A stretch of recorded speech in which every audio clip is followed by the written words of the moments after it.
Hello，咁又係我哋啦。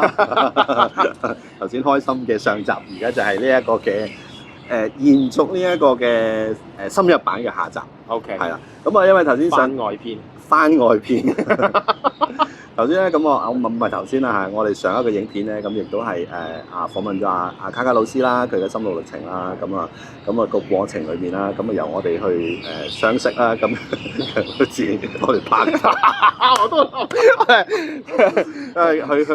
去學嗰個，我哋開始去學嗰個身心靈嘅課程工具啦。咁我哋會係嗰個工具包括我哋嘅點樣去認識自己啊、情緒啊、意識嘅轉變啊，係啊。咁啊，再之後嘅過程裏面，咁啊卡卡老師亦都學咗好多啦。咁啊，因為我同佢喺傾偈嘅過程裏面咧，因為喺近排我哋再大家 update 大家嘅近況嗰陣時咧，咁其實佢而家自己咧咁都會有唔同嘅工作坊，咁啊包括有呢個生命禪啦，喺水晶啦，咁啊同埋喺個以水晶去點樣生命重啟能量，係頭先我記得係咪重啟生命能量，重啟生命能量。我哋啱啱開咗個群組叫做為生命能量加油，係咪？所以係好吻合嘅。係我其實我反而想問嘅就係喺你學咗咁多嘅工具裏面嚟講咧，因為我知道阿卡卡老師就係佢好大部分時間咧係即係之前好大部分時間佢係以水晶為主嘅。係。咁點解你會去用水晶呢一樣嘢去做你嘅工具咧？係嗱，分開有幾個層面先嘅。咁首先第一樣嘢咧，我學咗第一嗰個身心靈嘅工具之後，其實我幾醉心於喺創造嗰度。係，我知道。咁跟住我自己都會試過好多唔同嘅方法去創造唔同嘅領域啦。生命有好多個層面㗎嘛，有好多領域㗎嘛。係。即係會有自己啦，亦都會有社會嘅自己啦，會有家庭嘅自己啦，各樣啦。咁我就會係啦，唔同角色裏邊我就試下去創造。咁啊，亦都好成功啦。由一個對人類唔信任嘅人，跟住開始信任翻人類同信任翻呢個世界，跟住就結識埋我太太，仲建構埋我嘅家庭啦，仲有3個小朋友啦。咁呢個我都覺得係好成功地創造咗我嘅幸福家庭啦。係啦，咁啊跟住亦都試過喺後尾就創造我嘅事業啦。因為我接觸完呢個身心靈嘅領域之後，我覺得要入行啊嘛。係啦，唔知哪來嘅勇氣要入行啦。但係當時對呢個行業係一概不曉嘅。係啦，完全係唔了解呢個行業，但係就我要入啊咁啊，要衝啊，要入行啊咁樣。係，大家差唔多。係啦，咁跟住亦都即係逐步去創建咗自己嘅事業啦。係，咁亦都有試過去創建金錢啦。咁我試過玩唔同嘅 timeline 裏邊，即係唔同嘅時間軸裏邊去創造唔同嘅金額。咁我覺得又幾好玩㗎。係啦，咁啊有啲得，有啲唔得咁樣啦。咁啊跟住。即係試我嗰個金錢能量，我生命容納到有幾多嘅財富或者金錢咧？即係自己會知道，原來我個 limit 喺嗰度。咁我中間再發現自己嘅時候，我點樣去調整自己，然後再擴展或者去容納更多，然後中間個過程裏邊又代表即係我又有啲咩意義啊？為大家或者為其他人又有啲咩貢獻啊？諸如此類，其實可以發現好多嘢嘅。咁但係好有趣嘅位就係咧，當我要進入呢個身心靈嘅行業嘅時候咧，其實唔係我揾水晶嘅，係水晶揾我。OK。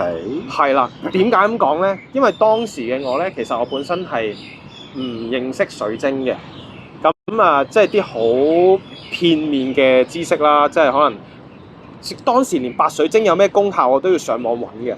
係啊，嗰陣時係片面到咁嘅。有好多水晶，跟住有石啊。係啦。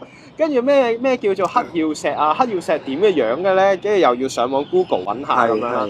即係嗰陣時係片面到咁嘅啫。咁啊嗰陣時就係初就有啲 friend 帶我去買水晶啦，試下啦，幫到你㗎咁樣啦。咁後尾我自己就走去唔同嘅水晶店嗰度去睇下啦。其實初頭係買嚟自用嘅，但係好得意，唔覺就會揾到一啲批發商啊、供應商咁樣。個老闆自己無啦啦就話：喂，我俾個批發價你啦咁。我心諗做乜嘢咧？我買一件啫喎，咁啊，咁跟住之後，咁佢我有諗過會唔會係啲 marketing 嚟嘅咧？但係後尾我發現唔係嘅，真係，其他人唔係俾嗰個價嘅，點解會無啦啦俾呢個價我嘅咧？咁樣唔知。係啦，咁跟住之後咧，我當時我因為我又有做 card reading 嘅，即係做解讀卡嘅信息咁樣啦。咁我就同自己去做抽牌啦，自己開牌啦，因為百思不得其解，然後後尾就話要我去賣水晶。其實我係 reject 咗幾次㗎，即係抽卡嗰個。抽卡係啦，就收到就要我去賣水晶。咁我唔得，因為喺過去嘅我嘅舊有信念，我就係覺得要賣水晶，一來要好熟啦，第二就係要好多錢入好多貨啦，咁但係所以我就係不斷 say no 嘅，去到唔知第3、4次嘅時候，都係叫我要去賣水晶喎。咁然之後咧，我嗰陣時我仲記得我坐喺屋企，咁好咯，咁我咪邊學邊做咯，咁樣咯。我真係對住個天㗎，要我邊學邊做係咪啊？係咁樣，好咯，咁我咪邊學邊做咯。我就係咁樣講咗一句啫。2日後，一個 friend WhatsApp 我，喂卡圖啊，你係咪好熟啲能量嗰啲嘢㗎？我想買咩水晶啊，你可唔可以幫我揀，我俾翻錢你啊？咁樣，跟住第一個都算啦。第二個接住同樣嘅説話，同一段 script， 但係兩個人係唔認識嘅，用翻同一段説話嚟問翻我，然後買第2隻石，跟住話有趣，所以個老天爺話俾你聽，你一定要做。係啦，咁咪做咯咁樣。咁跟住之後一路就開始去越來越去了解或者去研究水晶究竟係啲咩啦。咁然後究竟對我哋有咩幫助？咩時候有咩用啊？然後我真係再去學水晶。跟住我就真係去學水晶治療，再跟唔同嘅老師去學啦。咁我就真係逐步將我喺水晶呢個層面就專業化咯。係啦。OK。咁其實水晶你專業化咗啦，咁因為係咯，成個過程裏面嘅天就要佢做。係啦，就係咁樣做呢樣嘢。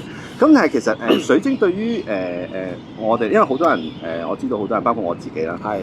我會知道好多咩石。但係咩石有啲咩用啊？幾時用啊？攞嚟做啲乜嘢？咁其實都係好多人都未必認識呢一樣嘢。咁其實水晶其實佢最大嗰個功能上嘅嘢可以幫到啲咩？嗱係啦，咁所以咧第二個層面就係喺功能上面啦。咁其實呢個位咧都有分幾個層次。第一啦就係好行叫做大眾啲嘅認知，就係可能黃晶係招財啊，跟住綠幽靈就係建立事業啊，成日諸如此類啦。跟住黑碧璽就有黑曜石防小人啊，諸如此類嗰啲。嗱呢啲係最大路嘅。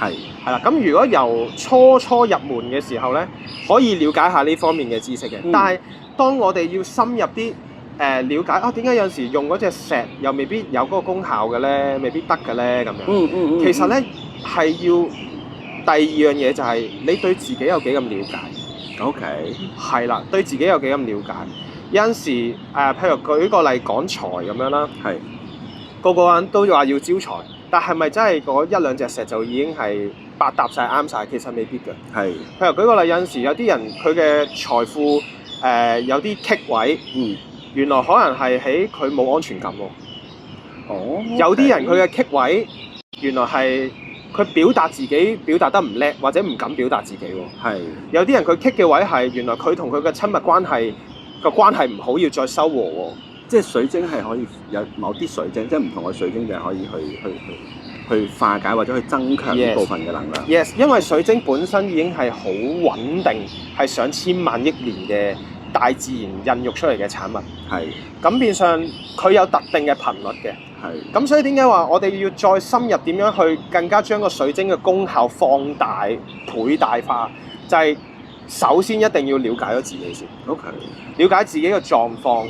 因應住自己嘅情況之後，去配對啱頻率嘅水晶，咁個效果就可以事半功倍，係可以好快添。因為我都有聽過啲人講咧，其實水晶通常一般佢就會可以淨化。咁其實喺嗰個過程，即係會係將屋企嘅唔好嘅能量吸咗落去啦。係咪？你繼續講先。咁有啲就會可以幫助即係喺咁嘅。即係我所認知嗰個咁嘅情況下，咁其實點解會可以做到？因為佢係水晶係可以散發能量，定係本身散發嗰個能量，定係佢會幫助淨化空間？幾樣嘢都做到嘅。因為正如頭先所講，唔同水晶有唔同嘅頻率狀態。但係有個 intention 咧，就係呢個都幾常聽到嘅，就係話水晶吸咗啲能量。呢個可以清空間啊嘛。但係呢個其實係陷阱嚟嘅。點解咧？係。因為咧呢個係係啦，咁呢個咧工作坊裏邊會有詳細解釋嘅，係啦。咁但係其實當我哋有呢個 intention 嘅時候，會好快玩謝咗嗰粒水晶。係啦，所以點解咁多人話點解啲水晶用咁短時間佢就有灰暗啊暗啞，淨化極都係咁灰灰暗暗，好似死咗咁咧？係其中一個位就係呢個 intention。OK。係啦，其實可以劇透少少。咁其實真係唔知嘅喎，啲人有冇呢個佢帶有一個咩 intention？係啦，所以點解要了解自己啦？OK。係啦，咁所以咧其實簡單啲嚟講就係因為唔同水晶有唔同嘅頻率。係。我哋嘅人嘅狀態，我哋唔同都有唔同嘅頻率啦，係咪？屋企其實都會有唔同嘅頻率。係，其實咧如果籠統啲咁講，就係叫較高頻同較低頻啦。每樣嘢唔同頻率撞埋一齊，一定會有較高較低。當然都會有升嘅，即係同步嘅時候嘅。咁有陣時我哋可能有啲情況下需要用到更高頻，或者想幫屋企淨化，幫自己個人淨化。係。咁我哋就用翻淨化頻率好穩定嘅水晶或者晶石，去用喺自己身上或者擺喺嗰個空間嗰度。佢個頻率已經好自然地會叫做鬆動咗嗰個屋企或者自己嗰個舊有嘅頻率。然後好自然就會做到淨化，去到同頻嗰個位啦。其實係同頻共振。我哋同嗰個晶石去到，同埋嗰個環境去到同頻嗰個狀態。同頻共振。OK。所以就其實唔係佢吸咗我哋啲嘢。係。OK。咁其實係擺喺屋企嘅同即係戴喺手啦，即係好似戴喺手嗰啲水。咁其實嗰個有冇咩唔同嘅分別咧？有。係。有嘅。咁當然啦，戴起身或者袋喺個身度。咁一定係對自己自身係最直接嘅影響嘅，係，因為係直接同我哋個身體共振啊嘛，係啦。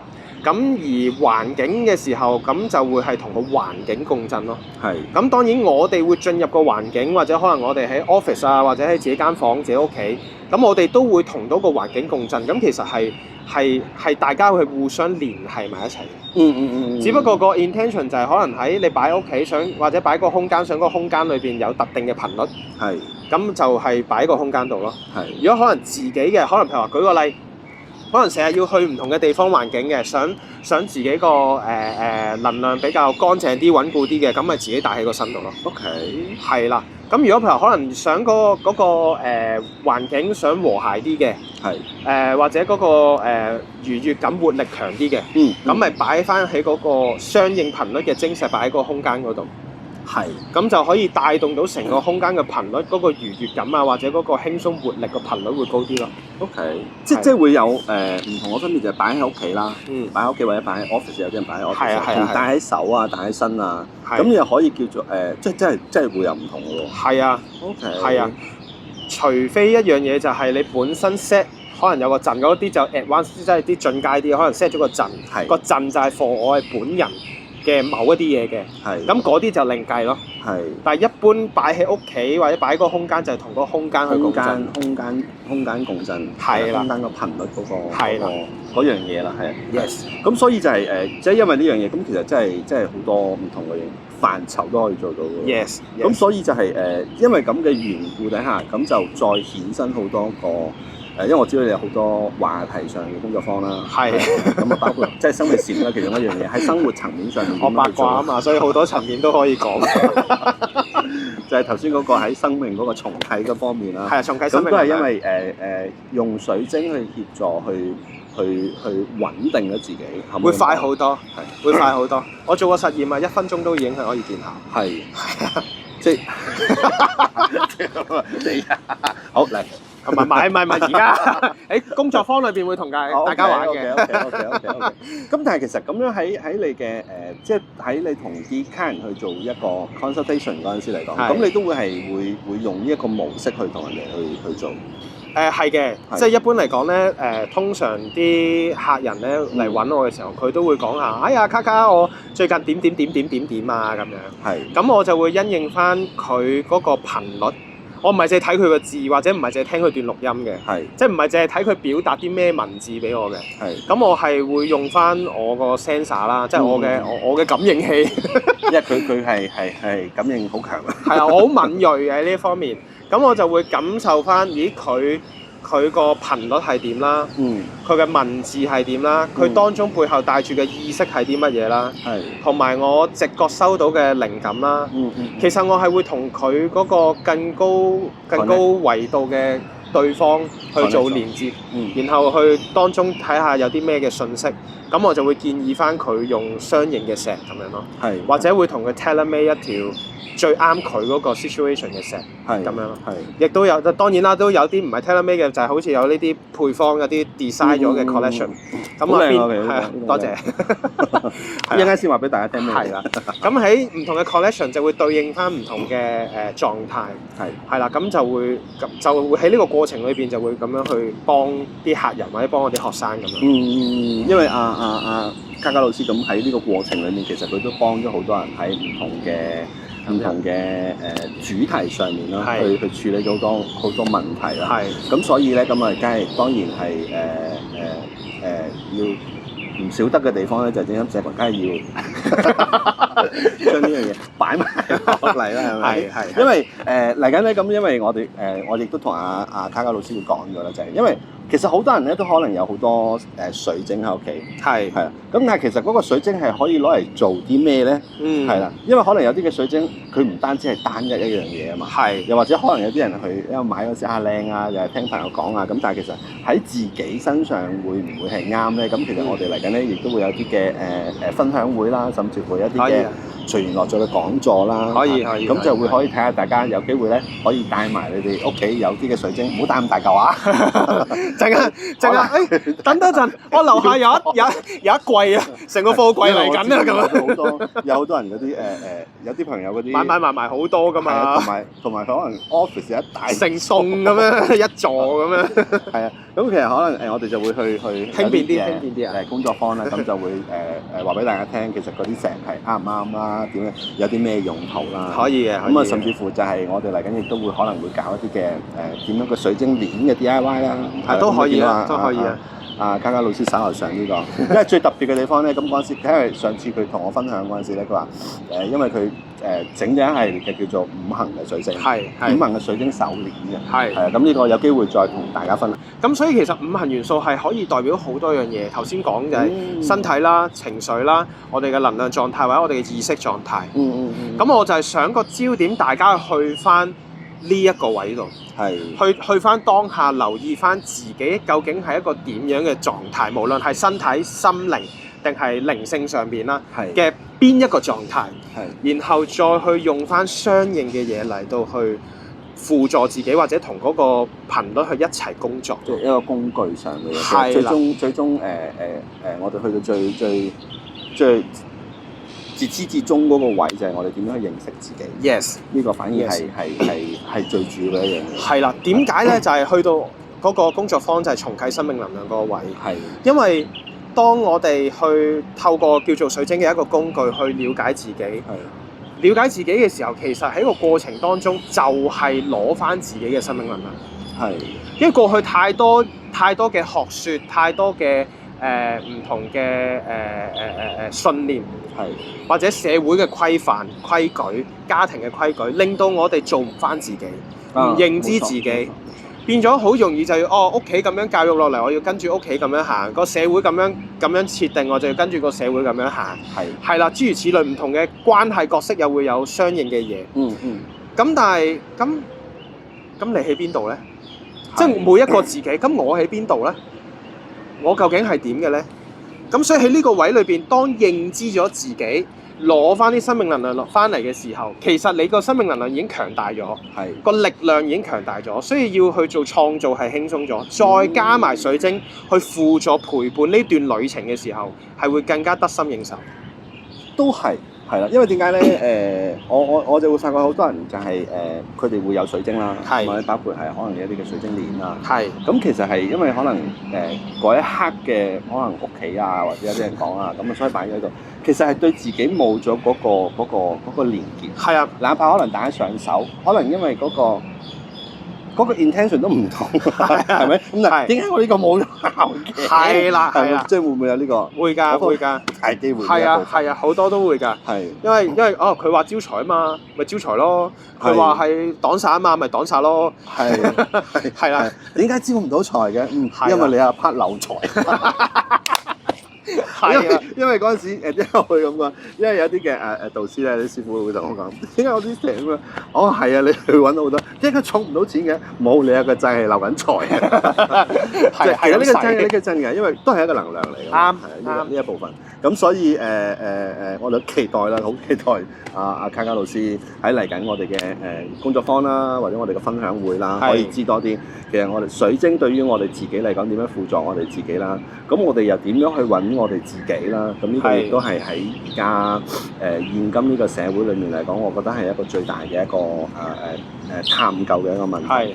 因為始終精神健康上面係啊，因為好多人嘅情緒啊，我哋喺香港經歷咗好多唔同類型嘅轉變啦。咁其實有好多人嘅情緒都係會好反覆。咁透過靜心社群係啦，可以幫助揾多啲咁我哋會揾多啲唔同嘅導師啦。當然係以我哋嘅理念一致啦。咁可以幫助到身邊唔同嘅朋友，可以喺發掘自己啊、平靜自己啊，以及可能喺個創造層面上面點樣去翻自己嗰個天賦狀態。係好緊要呢個位，亦都係我哋嘅目的。咁今日好多謝嘉嘉老師係啦，咁佢嘅分享啦，再多啲深層嘅去講解佢而家做嘅嘢啦，水晶上面嘅層面啦。咁密切留意我哋靜心社群嚟緊我哋嘅公佈好嘛？咁我哋今日嘅時間去到呢度，好，再一次多謝嘉嘉老師嘅訪問。好啦，拜拜。